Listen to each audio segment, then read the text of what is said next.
Halo semua, perkenalkan nama saya Safia Salsabilalil, mahasiswi semester 2 kelas D dengan NIM 2207010179.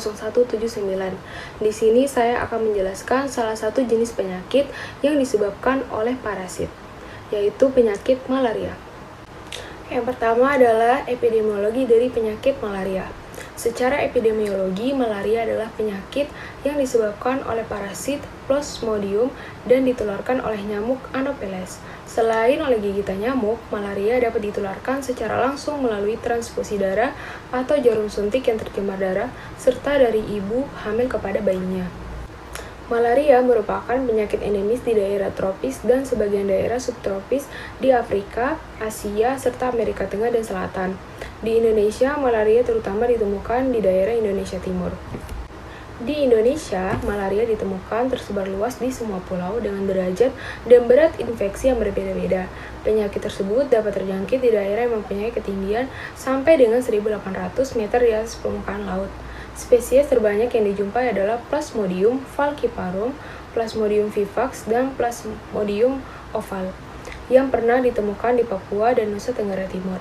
Kondisi wilayah dengan adanya genangan air dan udara yang panas mempengaruhi tingkat endemisitas penyakit malaria di suatu daerah.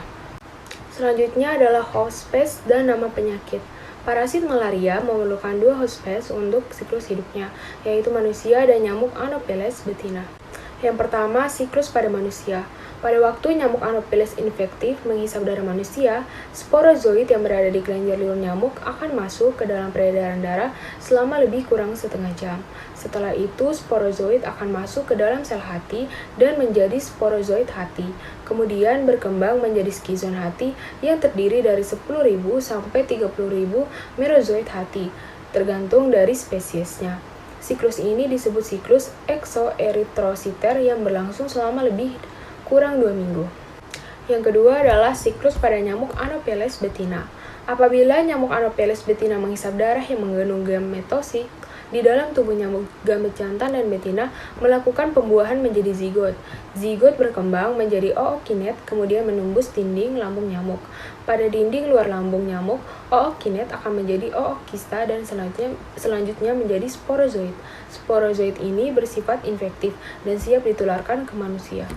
Selanjutnya adalah distribusi geografi. Malaria yang disebabkan oleh Plasmodium spp ditemukan 64 lintang utara di Archanger, Rusia, sampai 32 lintang selatan di Cordoba, Argentina, dari daerah rendah 400 meter di bawah permukaan laut di Laut Mati sampai 2.600 meter di atas permukaan laut di Londiani, Kenya, atau 2.800 meter di Cochabamba di Bolivia. Antara batas garis lintang dan garis bujur terdapat daerah yang bebas malaria.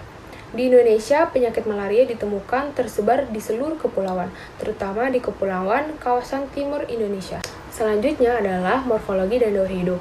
Yang pertama adalah morfologi. Morfologi dari nyamuk Anopheles dapat berupa fase-fase dalam siklus hidupnya, yaitu telur yang memiliki bentuk lonjong, memiliki pelampung dan kedua ujungnya pelancip. Pupa memiliki tabung pernafasan bercela, serta bentuk nyamuk dewasa yang umumnya berwarna kehitaman dan bersegmen pada bagian abdomennya. Selain itu juga memiliki antena, palpi, dan proboscis yang berfungsi untuk menghisap darah manusia. Kedua adalah daur hidup. Untuk mencapai eliminasi malaria, kita harus paham terkait Plasmodium dan daur hidup parasit malaria ini. Sebagaimana makhluk hidup lainnya, Plasmodium juga melakukan proses kehidupan yang meliputi 5 bagian. Yang pertama ada metabolisme atau pertukaran zat. Untuk hidupnya, Plasmodium mengambil oksigen dan zat makanan dari hemoglobin sel darah merah. Dari proses metabolisme meninggalkan sisa berupa pigmen yang terdapat dalam sitoplasma. Keberadaan pigmen ini bisa dijadikan salah satu indikator dalam identifikasi. Yang kedua ada pertumbuhan. Yang dimaksud dengan pertumbuhan di sini adalah perubahan morfologi yang meliputi perubahan bentuk, ukuran, warna, serta sifat dari bagian-bagian sel. Perubahan ini mengakibatkan sifat morfologi dari suatu stadium parasit pada berbagai spesies menjadi bervariasi. Setiap proses membutuhkan waktu, sehingga morfologi stadium parasit yang ada pada sediaan darah dipengaruhi oleh waktu pengambilan darah dilakukan. Ini berkaitan dengan jam siklus perkembangan stadium parasit. Akibatnya tidak ada gambar morfologi parasit yang sama pada lapang pandang atau sediaan darah yang berbeda. Yang ketiga, pergerakan. Plasmodium bergerak dengan cara menyebarkan sitoplasmanya yang berbentuk kaki-kaki palsu atau pseudopodia. Pada Plasmodium vivax, penyebaran sitoplasma ini lebih jelas terlihat yang berupa kepingan-kepingan sitoplasma. Bentuk penyebaran ini dikenal sebagai bentuk sitoplasma amoeboid atau tanpa bentuk. Yang keempat, berkembang biak. Berkembang biak artinya berubah dari satu atau sepasang sel menjadi beberapa sel baru. Ada dua macam perkembangbiakan sel pada Plasmodium. Yang pertama, pembiakan seksual. Pembiakan ini terjadi di dalam tubuh nyamuk melalui proses porogoni. Yang kedua, pembiakan aseksual. Pembiakan ini terjadi di dalam tubuh manusia melalui proses sizogoni yang terjadi melalui proses pembelahan sel secara ganda. Yang kelima, ada reaksi terhadap rangsangan. Plasmodium memberikan reaksi terhadap rangsangan yang datang dari luar. Ini sebagai upaya Plasmodium untuk mempertahankan diri seandainya rangsangan itu berupa ancaman terhadap dirinya. Misalnya, Plasmodium bisa membentuk sistem kekebalan atau resistensi terhadap obat anti malaria yang digunakan oleh penderita. Selanjutnya, saya akan menjelaskan tentang patologi dan gejala klinik. Yang pertama, patologi. Kelainan patologik akibat malaria terjadi saat eritrosit yang mengandung parasit pecah, diikuti dengan demam yang juga bersamaan dengan pecahnya skizon darah. Skizon akan mengeluarkan berbagai macam sitokin seperti tumor nekrosis faktor atau TNF. TNF melalui aliran darah dibawa ke hipotalamus. Akibat dari demam juga akan mengakibatkan terjadinya vasodilasi perifer yang disebabkan oleh bahan vasoaktif yang diproduksi parasit. Kemudian akan timbul pembesaran limfa sebagai akibat dari peningkatan jumlah eritrosit yang terinfeksi dan sisa dari eritrosit yang mengalami hemolisis.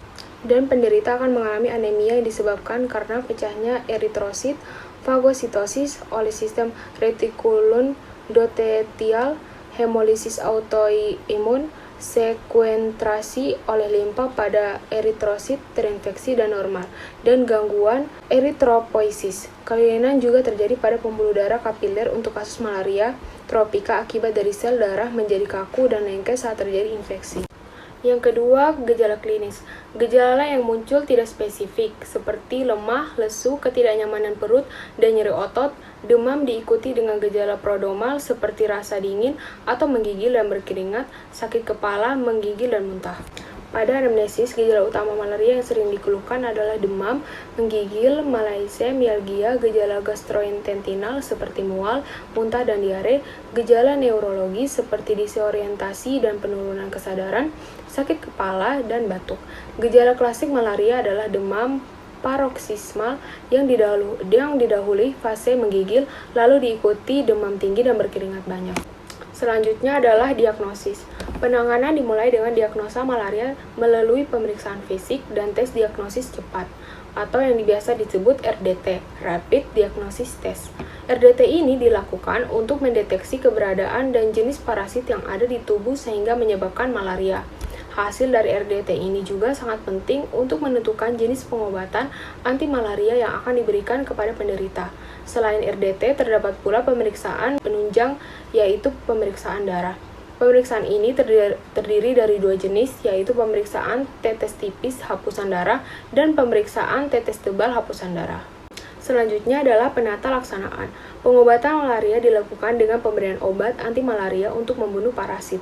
Jenis dan jangka waktu pemberian obat tergantung pada jenis parasit yang menyerang, tingkat keparahan gejala, dan kondisi pasien. Untuk menangani malaria yang disebabkan oleh Plasmodium falciparum, Organisasi Kesehatan Dunia atau WHO membuat suatu regimen kombinasi obat yang disebut dengan Artemisinin-Based Combination Therapies atau ACT. Obat ini diberikan setidaknya selama 3 hari pada penderita dewasa dan anak-anak. Sementara untuk ibu hamil di trimester pertama, obat yang diberikan adalah pilkina ditambah clindamycin selama 7 hari.